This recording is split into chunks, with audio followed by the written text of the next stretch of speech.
성경 말씀 봅시다. 데살로니가전서 3장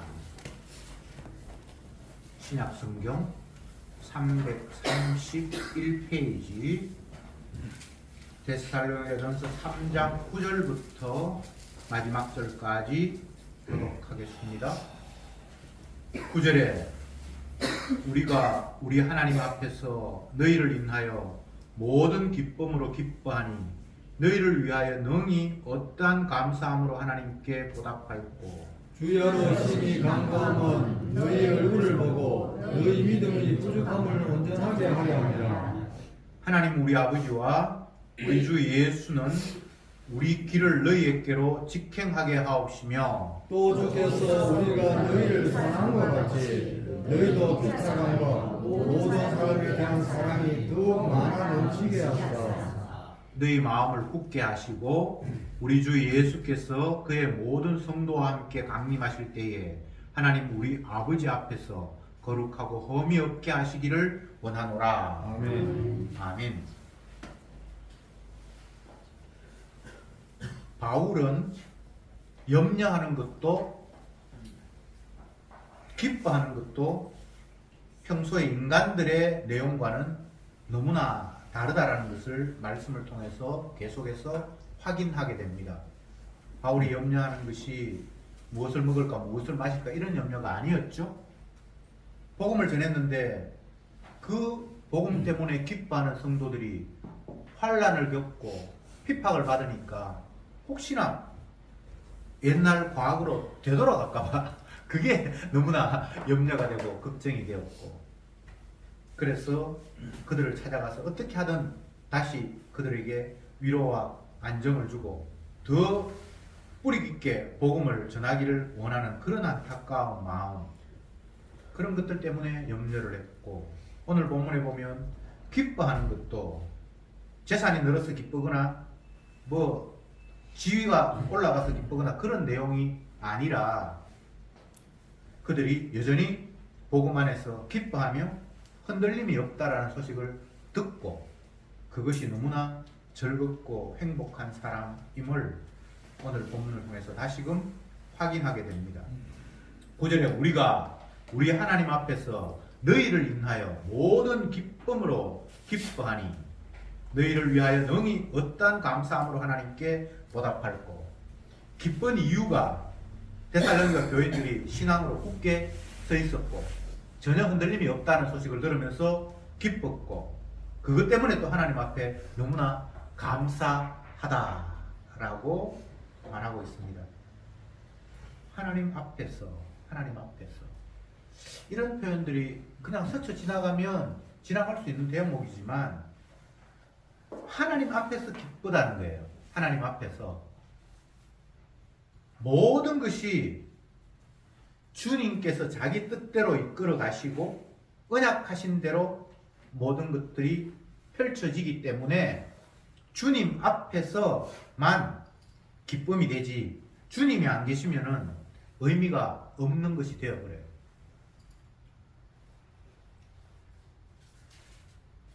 여호와께서 내게 주신 은혜를 무엇으로 보답할꼬. 다윗은 시편에서 이런 고백을 했는데 오늘 바울도 내가 도대체 그 감사함을 어떻게 보답할까 하나님 앞에, 이것은 보답하겠다는 의미가 아니고 정말 너무나 기쁘다라는 것을 이런 식으로 표현하고 있어요. 어떻게 인간이 보답하겠습니까? 그냥 감사하다는 거예요. 너무나 고맙다는 거예요. 근데 고마운 이유가 바울 개인 문제하고 상관이 있는 것이 아니라 성도들이 믿음에서 흔들리지 않고 여전히 우상을 떠나서 하나님께로 돌아왔다 그러는데 여전히 주님의 품 안에서 기뻐하고 찬송하고 또 주께서 약속하신 그 말씀 다시 강림하시는 그날을 간절히 사모하고 있다고 하니까 이보다 더 기쁜 일이 없네, 참 하나님 앞에 감사한다, 이런 이야기를 하고 있는 겁니다. 10절에 주야로 심히 간구함은 너희 얼굴을 보고 너희 믿음의 부족함을 온전케 하려 함이라. 주야로 심히 간구한다. 늘 너희들을 생각한다는 거예요. 떠나지 않아요. 머릿속에서 데살로니가 교인들 그때 복음을 받으면서 기뻐하는 그들의 그 어떤 상황들을 바울은 잊을 수가 없습니다. 그래서 날마다 너희들을 생각하면서 기도한다는 겁니다. 그리고 빨리 만나서 얼굴을 보면서 너희가 부족하고 아직 연약한 것들을 더 굳건하게 세워주기를 나는 너무나 원하고 있다. 만나지를 못하니까 이제 편지를 통해서 자기 마음을 설명을 하고 있습니다.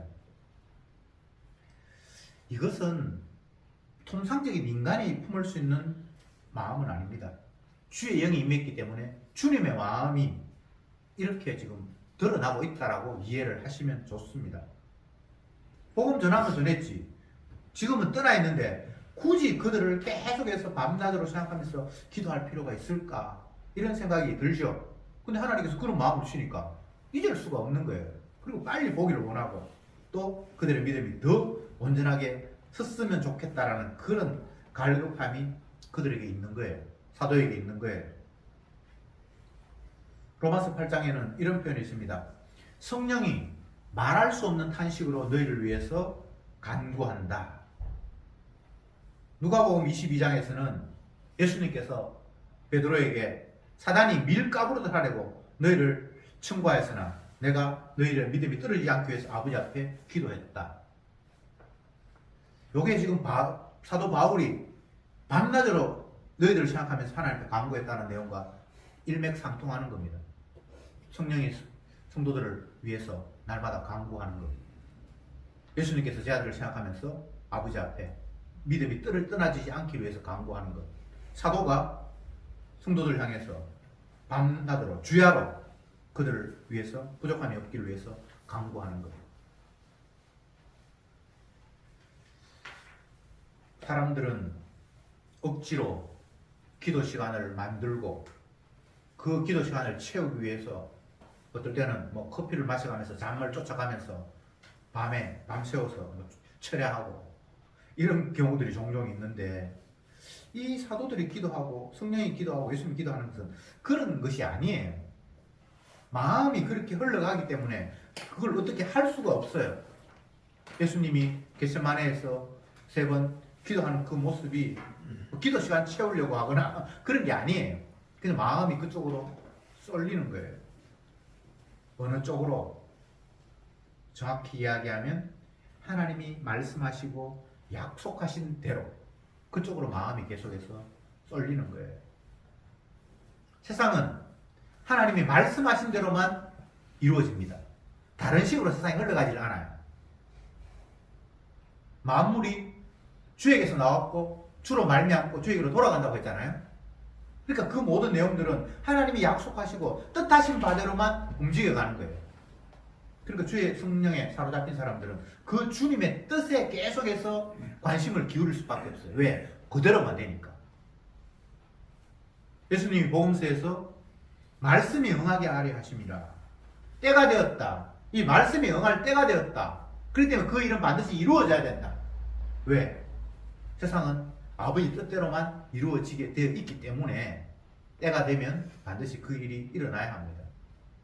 예수님이 사람들에게 잡혀갑니다. 그럴 때 주님께서 하신 말씀이 우리가 앞 시간에도 살펴보았습니다만 이제 때가 되었다는 거예요. 그 전에 너희들과 함께 있었지만 아무도 내가 잡아가지 않았잖아. 근데 이제 내가 잡혀갈 때가 되었기 때문에 너희들이 찾아왔고 너희들이 지금 나를 붙잡는다. 이건 때가 되었다. 때가 응했다. 온통 관심이 하나님의 약속, 주님이 말씀하신 것에 기울여 있지 다른 데는 관심이 없습니다. 왜요? 관심 가져봐야 그대로 안 되니까요. 주님이 약속하신 대로만 되는데 약속 아닌 것에 관심을 가져봐야 그건 의미가 없잖아요. 그래서 성도들은 계속해서 주님이 무엇을 약속하시는가에만 관심을 기울이는 겁니다. 데살로니가 우리가 지금 3장 끝부분을 봤는데 그 앞부분에도 그렇고 뒷부분에도 그렇고 계속해서 데살로니가 교인들은 사도 바울로부터 복음을 들었는데 그 복음의 내용 가운데 주님께서 마지막 날 강림하시고 이 땅에 오시고 그러면 알곡과 쭉정이를 딱 나누어서 알곡은 모아 곳간에 드리고 쭉정이는 영원히 끄지 않는 불에 태우는 그 마지막 때가 올 것이라고 복음을 들었기 때문에 환난 가운데서 계속 그 주님의 강림을 기다린다라고 성경이 기록하고 있어요. 성령의 역사는 말씀에 초점을 맞추며 말씀을 기다리게 하는 능력이 역사예요. 다른 것이 아니에요. 하나님이 말씀하신 것을 계속해서 집중하게 하는 거예요. 그것 외에 다른 것들은 성령의 역사가 아닙니다. 어떤 사람은 미래를 알아맞춘다. 어떤 권사는 용해가지고 기도만 하면 앞으로 될 일을 맞춘다더라. 그거 성령의 역사 아닙니다. 마귀 장난입니다. 성령의 역사는 오로지 하나님의 말씀을 주목하게 합니다. 무엇을 말씀하셨는지, 그리고 그 말씀하신 대로 될 날을 기다리면서 살아가는 것, 그것이 성령이 역사하신 성도의 모습입니다. 말씀대로 되어가는데 말씀 아닌 것에 관심 기울여 봐야 그건 헛된 욕망이 지나지 않잖아요. 누구나 다 욕망은 있을 수 있죠. 그런데 그게 욕망대로 되지도 않는데 그걸 계속해서 품어본들, 그건 의미가 없는 거잖아요. 11절에 이런 말씀이 있습니다. 하나님 우리 아버지와 우리 주 예수는 우리 길을 너희에게로 직행하게 하옵시며, 우리 길을 너희에게로 직행하게 하옵시며, 이것은 다른 것이 아니라 우리는 이제 복음 전하는 사람, 또 아니면 뭐 성도들 전체 다를 해도 되고요. 너희에게 직행하기를 원한다. 모든 장애 요소들을 하나님께서 다 뚫고 통하도록 주님께서 역사하신다는 겁니다. 그걸 지금 기도하고 있습니다. 복음은 반드시 사단에 의해서 방해받고 회방되는 역사가 이 땅에서 일어납니다. 그럼에도 불구하고 복음을 들어야 될 사람들은 어떤 장애 요소를 있더라도 결과적으로는 그 복음과 만나게 되어 있습니다. 지금 바울이 11절에서 기도하는 내용이 그거예요. 분명히 장애 요소가 있습니다. 핍박하고 그 복음이 아니라고 보고, 사도 바울은 제대로 된 사도가 아니기 때문에 그가 이야기하는 것은 사입이다, 뭐 이런 이야기가 있고 별별 일이 다 있지만 하나님은 복음을 들어야 할 사람들에게는 복음이 그에게 직통으로 가기를 원합니다 라고 기도하면서, 이것은 아버지의 뜻이고 이 아버지 뜻대로 기도하니까 당연히 응답될 수밖에 없는 내용입니다. 인간적인 입장에서는 복음을 방해하는 사람이 너무 많고, 그래서 정작 복음을 전해야 하는 본인도 당사자도 그곳에 가지 못하도록 막고, 이렇게 되면 복음이 유야무야되고 안 믿는 판으로 다시 되돌아갈 것이라는 생각을 충분히 할 수 있는데 바울은 그렇게 생각하지 않습니다. 우리 아버지와 우리 주 예수는 우리 길을 너희에게로 직행하게 하실 것이다. 반드시 너희에게 복음 들어야 할 사람들은 어떠한 요소가 있어도 그 복음 방해받지 않고 너희에게 전달될 것이다. 그렇게 되기를 나는 기도한다 라고 이야기하고 있습니다. 12절에 주께서 우리가 너희를 사랑한 같이 너희도 피차 간에 모든 사람에 대한 사랑이 더 많이 넘치게 하사. 이것도 기도의 내용인데, 첫 번째는 복음이 장애 없이 너에게 직통으로 가도록 주님께서 인도하실 것이다. 그리고 주께서 우리를 사랑하신 같이 성도들 간에도 서로 사랑이 더욱더 넘치기를 내가 기도한다. 성도 간에는 동질성이 형성이 돼요. 어떤 동질성인가 하면 주님의 피로 깨끗하게 되었다는 동질성. 혈육은 형제간 같으면 엄마 아버지가 같다는 그런 동질성이 있잖아요. 그 혈육의 동질성은 인간의 육의 관점에서는 굉장히 끈끈한 겁니다. 그런데 영의 동질성은 예수님의 피로 하나가 되었다는 거예요. 그러니까 그 서로의 피를 확인하고 피로 하나가 되었고, 예수님 때문에 네가 용서받았구나, 주님의 사랑이 너를 덮었지, 그러면 내가 그런 상태가 됐으면 나와 똑같은 그런 상태가 된 사람을 보면서 이건 어떻게 끊을 수가 없어요. 사랑할 수밖에 없어요. 그냥 모든 것 다 주고 싶고 껴안고 싶고. 바울이 데살로니가에 가서 그들에게 복음을 전하기 전에는 그들이 어떤 사람인지도 모르고 그들의 형편도 모르고 아무것도 몰라요. 그 전에 뭐 개인적인 면식이 있는 것도 아니고 그냥 낯선 곳에 가서 성령에 이끌려서 복음을 전하잖아요. 그런데 자기하고 똑같이 주님의 피로 씻음받은 자들이 막 태어나잖아요. 그러면 그들이 더 이상 이제 남이 아니에요. 그냥 내 형제예요. 주님의 피로 연결한 그런 새로운 어떤 끈이 알게 모르게 하나하나 쇠사슬처럼 연결되는 거예요. 그러니까 이들을 생각할 수가 없어요. 잊어버릴 수가 없어요.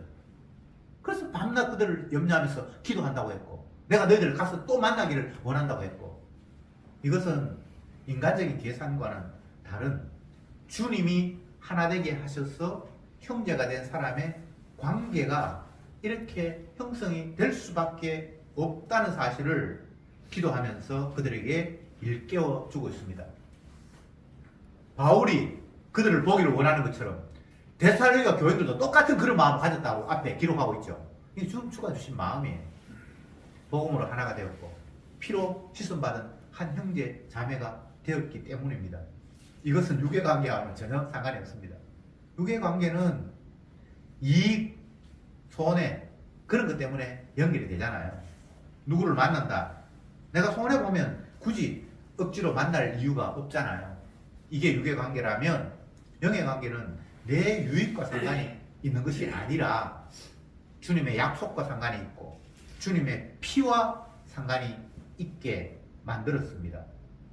그래서 주님이 우리를 사랑한 같이 너희도 피차 서로 사랑이 더욱 넘치게 되기를 원한다. 이건 될 수밖에 없습니다.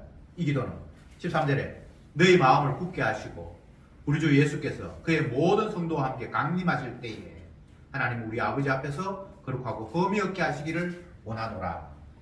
굳이 따지자면 세 가지의 종류의 기도를 했는데 첫 번째는 마귀는 너와 나를 복음을 방해하기 위해서 설치지만 하나님께서 또 예수님께서 이 복음이 너에게 직통으로 전해지기를 원한다. 그렇게 하실 것이다.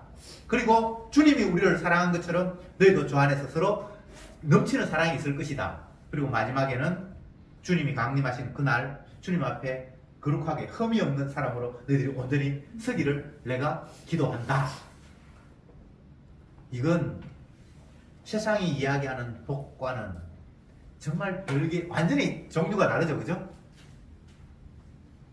집사님 기도해 주세요. 뭐 이렇게 사람들끼리 교회들끼리 서로 이야기를 하는데 이런 기도 해달라고 오늘 나오는 이런 기도를 해달라고 우리가 부탁하진 않잖아요.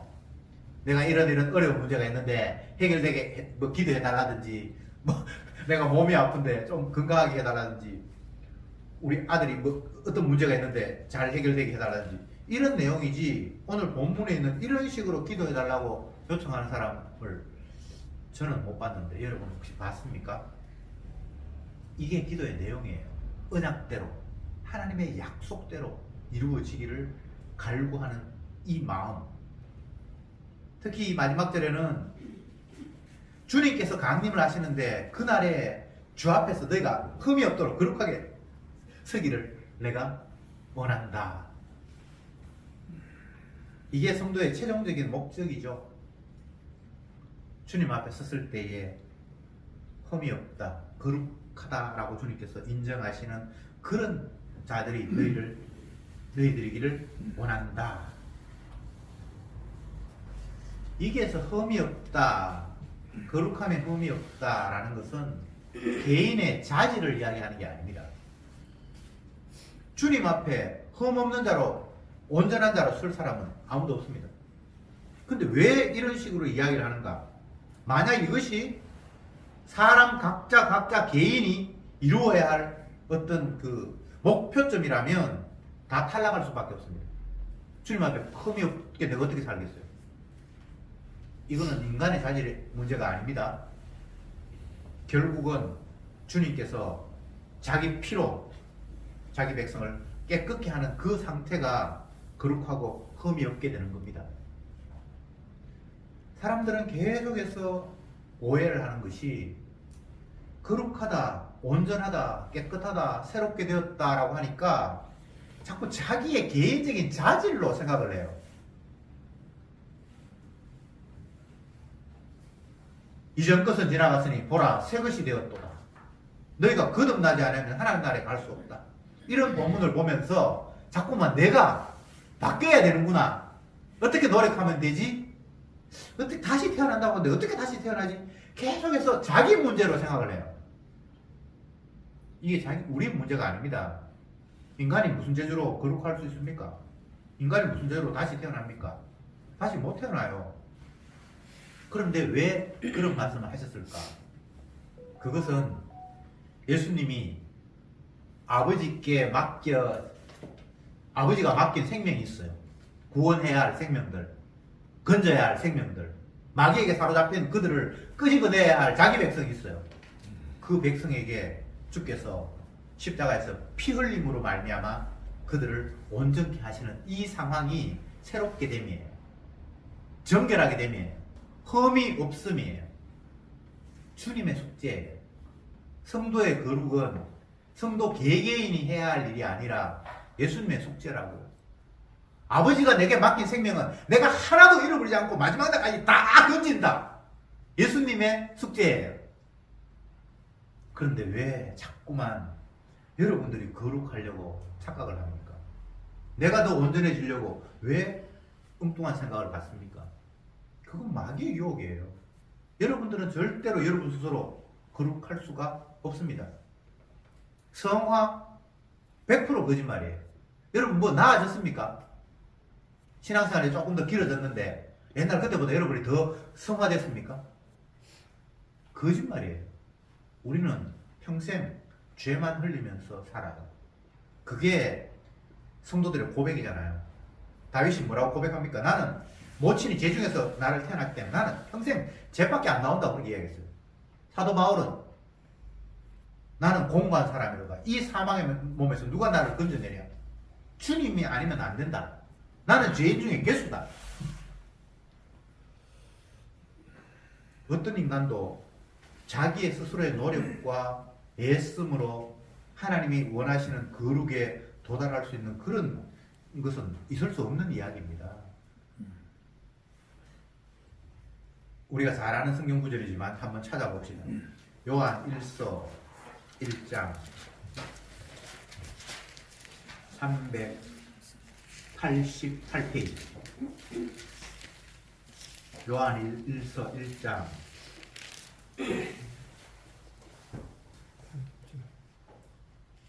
7절 같이 한번 읽어봅시다. 시작. 저가 빛 가운데 계신 것 같이 우리도 빛 가운데 행하면 우리가 사귐이 있고 그 아들 예수의 피가 우리를 모든 죄에서 깨끗게 하실 것이요. 그 아들 예수의 피가 우리를 모든 죄에서 깨끗게 해요. 그래서 서로 형제들 간에 피로 씻음 받은 자 가운데서 어떻게 됩니까? 사귐이 있다고 그랬잖아요. 지금 사도 바울과 데살로니가 교인들이 그런 관계가 됐고 데살로니가 교인들끼리도 서로 사랑하게 기도했잖아요. 그게 주님께서 자기 피로 깨끗하게 씻었기 때문에 그런 관계가 형성이 되는 거예요. 그 아들 예수의 피가 우리를 모든 죄에서 깨끗게 했다 그러잖아요. 내가 죄에서 씻음 받기 위해서 어떻게 한 게 아니잖아요. 예수님의 피가 뿌려져서 그 피가 묻으니까 깨끗하게 된 거예요. 이것은 복음서에서 임금의 혼인잔치에서 예복을 입은 거하고 똑같은 거예요. 예복은 물론 주님께서 나눠주셨죠. 그곳에 참석했으니까 나눠주셨죠. 근데 어떤 사람은 예복을 입지도 않아. 결국은 쫓겨날 수밖에 없잖아요. 주님의 피로만 깨끗하게 돼요. 다른 방법은 없어요. 여기에서 너희가 주님이 강림하실 때에 하나님 앞에서 거룩하고 흠이 없게 되기를 내가 원한다 라는 것은 사람들이 그렇게 거룩하고 흠이 없도록 노력하라 라는 이야기가 아니고 주님의 피가 너를 깨끗게 할 것이다 라는 이야기입니다. 피가 아니면 깨끗할 방법이 없어요. 히브리서에서 피 흘림이 없으면 용서가 없다라고. 예수님이 대신 십자가에서 피 흘리는 그 희생이 없으면 죄 사함이라는 거 있을 수 없다라고 아예 못을 박았어요. 죄 용서 받는 건 회개해서 죄 용서 받는 게 아닙니다. 구원 강사가 거짓말 시켜요. 회개하세요. 회개하면 죄 용서 받습니다. 그러면서 고함을 치면서 어릴 때부터 지어져 다 회개하세요. 회개하세요. 그러는데 그렇게 해서 죄 용서 받는 게 아니고 그 아들 예수의 피가 우리를 모든 데서 깨끗게 한대요. 그리고 그 피가 아니면 사함이 없대요. 주님의 피가 우리를 용서하는 겁니다. 이것을 보여주기 위해서 구약에서는 제사장이 제물을 가지고 피를 뿌려요. 제단에도 뿌리고 성전의 기구에도 뿌리고 사람을 향해서 뿌려요. 그 피가 날아와서 붙으면 그게 이제 깨끗하게 되는 그런 신호로 흉내내기를 했어요.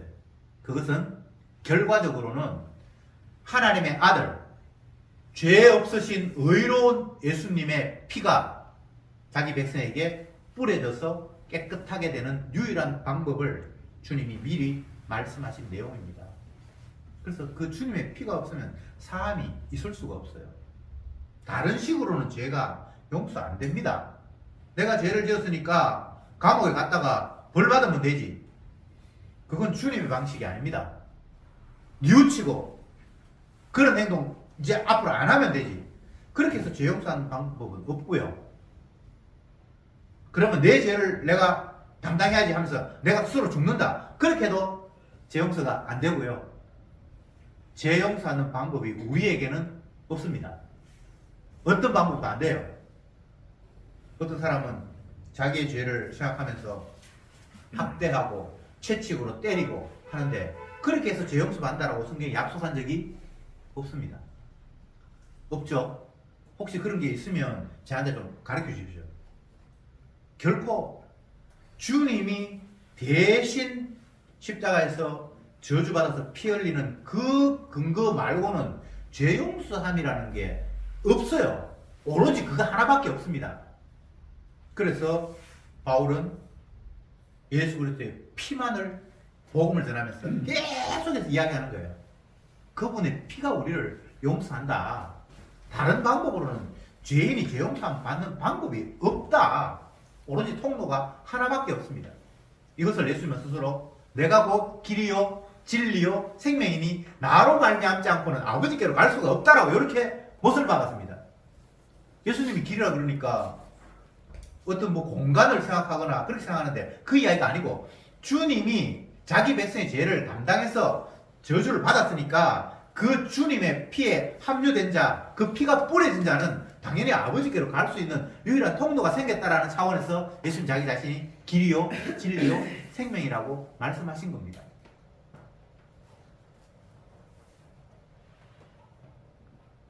왜 하나밖에 없는 그 주님의 십자가를 두고 다른 길을 자꾸만 모색을 하는 거죠? 에레미야로 이야기하면 생수의 근원되는 나를 버리고 스스로 웅덩이를 판다.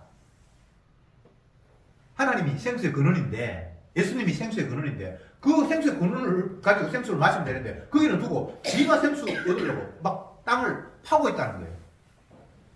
이게 이 땅에서 인간의 살아가는 삶의 방식입니다. 주님이 자기 백성을 위해서 피를 흘렸다 그러는데 그 주님의 피를 바라보면서 그 앞으로 나아가지는 않고 자꾸 다른 방법으로 문제를 해결해 보겠다라고 뭐 별별 희한한 짓을 다 하는 거예요.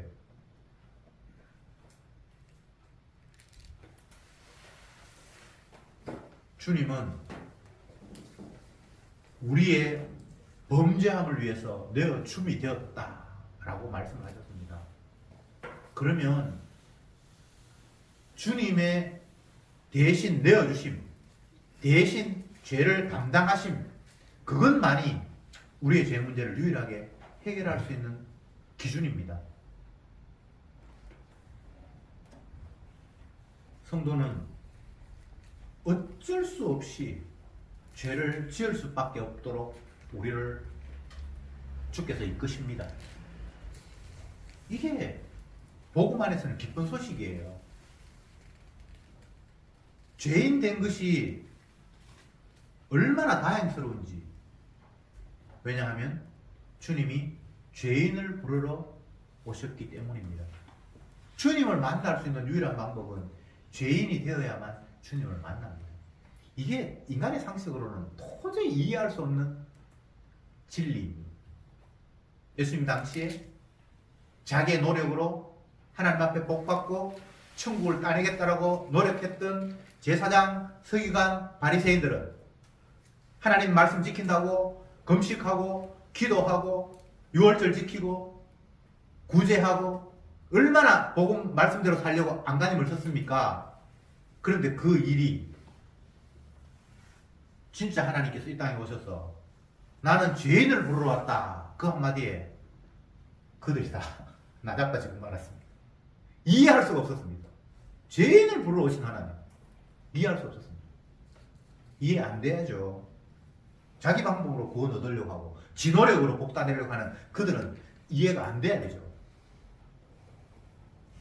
사람으로서는 할 수 없는 일이 주님의 말씀입니다. 하나님의 말씀을 사람이 지킬 수가 없도록 되어 있습니다. 그래서 사람으로서는 할 수 없으되 라고 주님께서 말씀하셨습니다. 사람으로서는 할 수 없다. 그러면 인간의 입장에서는 좌절이에요. 내가 못하니까. 근데 그 말이 계속해서 연결되면서 하나님은 하신다. 사람은 안 되는데 하나님께서 하셨어 라고 말씀을 하셨습니다. 그러니까 우리는 못하는 게 당연하고요. 하나님은 하셨다라는 그 말씀 앞에 우리는 주님 앞에 달려갈 수밖에 없는 이런 구도를 주님이 만들어 놓으셨습니다.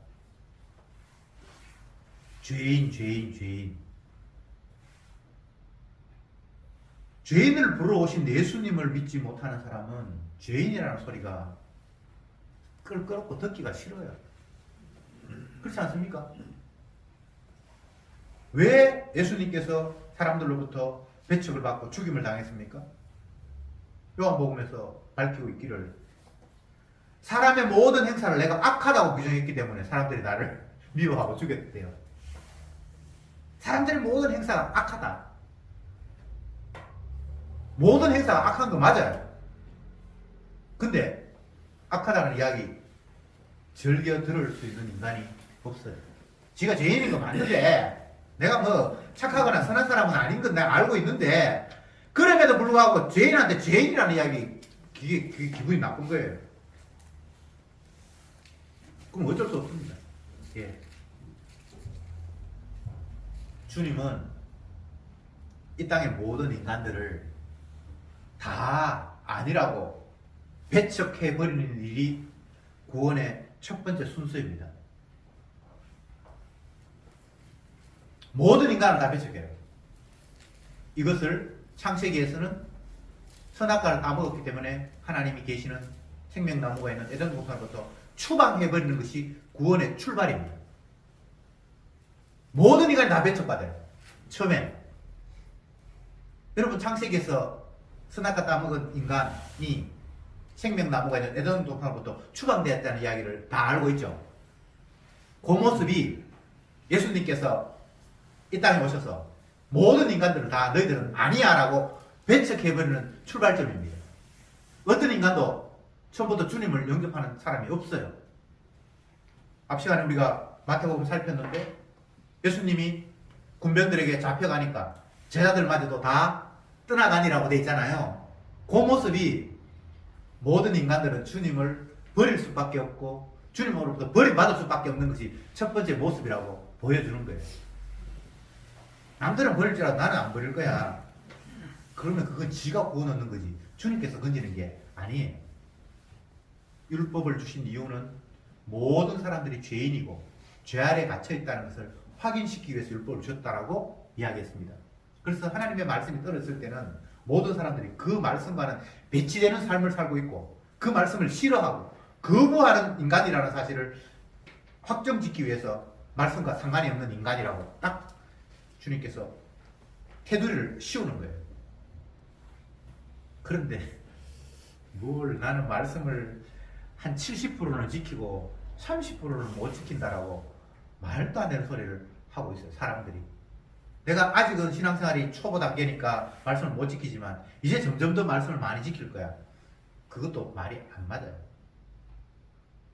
주님이 말씀을 주신 이유는 우리는 말씀과 정말 정반대의 삶을 살고 있는 완악한 자라는 사실을 확정하기 위해서 말씀을 주셨어요.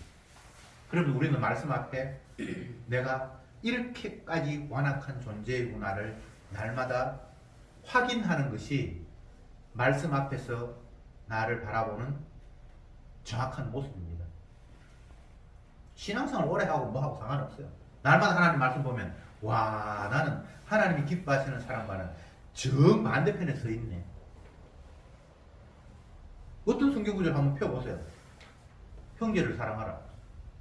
나는 형제를 이용하지 사랑하는 사람이 아닙니다. 이웃을 사랑하라. 이웃을 사랑하는 사람 없어요. 다 이웃이 나한테 도움이 되는 범위 내에서 그냥 관계를 형성하면서 살아가는 거예요. 나에게 손해가 난다. 나를 사기쳤다. 그러면 그 이웃이 더 이상 이웃이 아닙니다. 원수가 되어버립니다.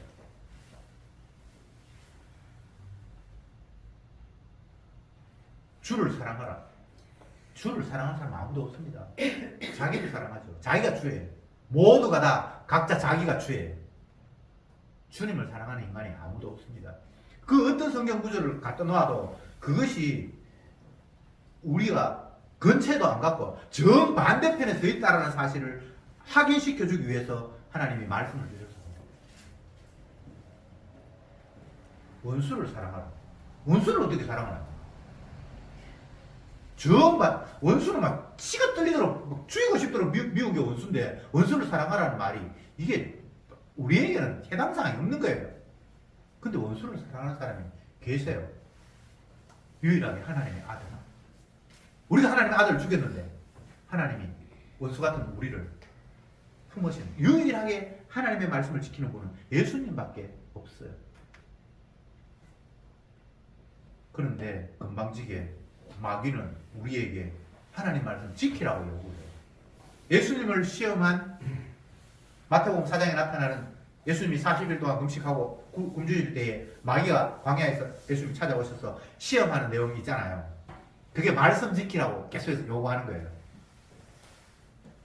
마귀가 이야기했던 그 모든 내용들이 하나님의 말씀을 근거로 한 유혹이에요.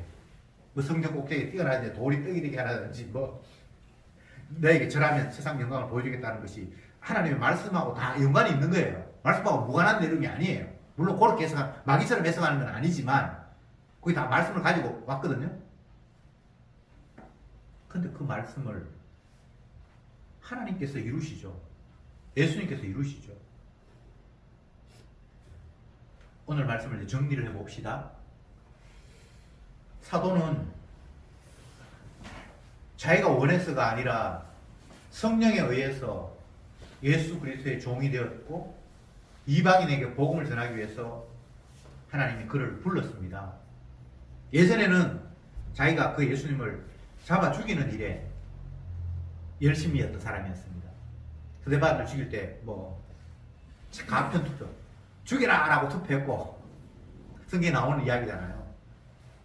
예수님을 핍박하는 삶을 살았습니다. 물론 본인 스스로는 하나님을 핍박한다고 생각을 못했죠. 하나님의 아들 예수가 아니다. 많은 사람들이 생각하기를 저 사람은 메시아가 아닐 거야 라고 그냥 생각을 했는데 나중에 진짜 주님을 만나보니까 그분이 메시아였고 자기가 예수님을 핍박하는 삶을 살았습니다. 자기가 깨달아서 개종하거나 한 것이 아니라 성령께서 그를 바꾸어 놓았습니다. 핍박했고 조롱했던 그분이 하나님의 아들이었다고, 그분이 메시아였다고 하나님께서 그를 완전히 뒤바꾸어 놓았습니다. 옛날에 핍박하던 그 예수를 이제 주라고 이야기하는 그런 상황으로 완전히 뒤바꾸어 놓았습니다. 이거 개인의 능력 아닙니다. 주께서 하신 일이에요. 여러분이 예수 믿는다고요? 우리가 예수를 믿을 수 없어요. 주님의 선물이 우리에게 주어질 때만 그 사실을 그냥 아멘으로 받아들이시는 거예요. 이건 뭐 내가 하고 말고 하는 그런 문제가 아니에요.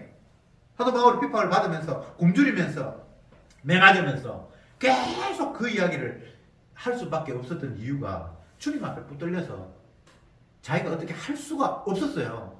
부덕불을 할 일임이라. 부덕불. 이거는 내가 안 하고 말하고 피하고 할 문제가 아니에요. 에레미야가 뭐라고 이야기합니까? 내가 복음을 주님의 뜻을 계속 전했는데 백성들이 받아들이지도 않고 나를 괴롭히고 감옥에 가두고 에이 이제 안 해. 지옥 가든지 말든지 네가 알아서 해. 라고 하면 심령이 불붙는 것 같아 견딜 수 없어. 또 그 이야기 했다라고 성경에 돼 있죠. 이 부덕불이에요. 이건 뭐 우리가 의지해. 내가 복음 전해야지. 이제는 십자가 이야기해야지. 내가 친구 만나면 예수님의 십자가에 대해서 설명해야지. 그렇게 내가 의지로 했어 하겠다고 해서 되는 게 아니고 하기도 싫고 해봐야 욕만 얻어먹고 미친 딸하고 소리 듣고 하고 싶은 마음이 하나도 없는데 그냥 죽어 하게 하시는 게 주님의 전도예요. 지금 여기 나타난 사람들은 다 그런 사람들이에요. 부덕불 하는 거예요. 부덕불.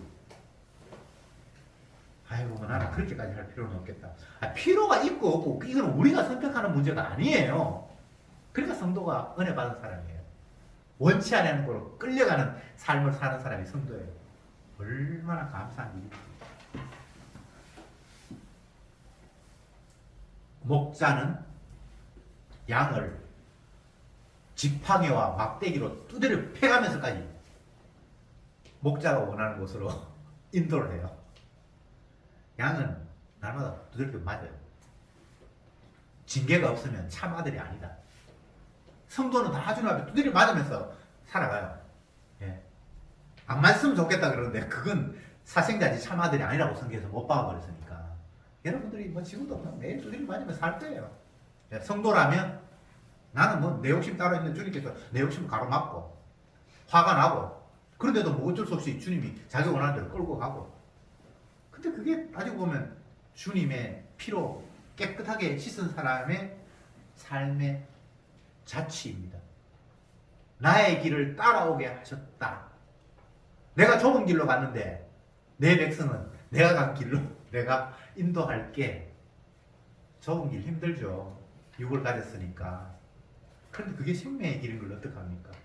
주님이 너무나 우리를 사랑하셨기에 멸망의 길이 아닌 생명의 길로 인도하시기 위해서 좁은 길로 우리를 이끌어 가십니다. 감사하시기 바랍니다. 기도합시다. 우리 아버지 앞에서 거룩하고 흠이 없게 하시기를 원하노라. 주님, 이것은 인간 개인의 바람이 아니라 하나님의 뜻입니다. 주님 앞에 설 때 거룩하고 흠이 없게 하시겠다는 주님의 그 약속이 저들에게 펼쳐질 때에 저들은 주님의 보혈의 피만 자랑할 수밖에 없습니다. 그래서 그걸 통해서 영광 받기를 원하시는 주님 앞에 날마다 피를 기뻐하며 자랑하는 저들로 이끌어 주옵소서. 예수님의 이름으로 기도드리옵나이다. 아멘.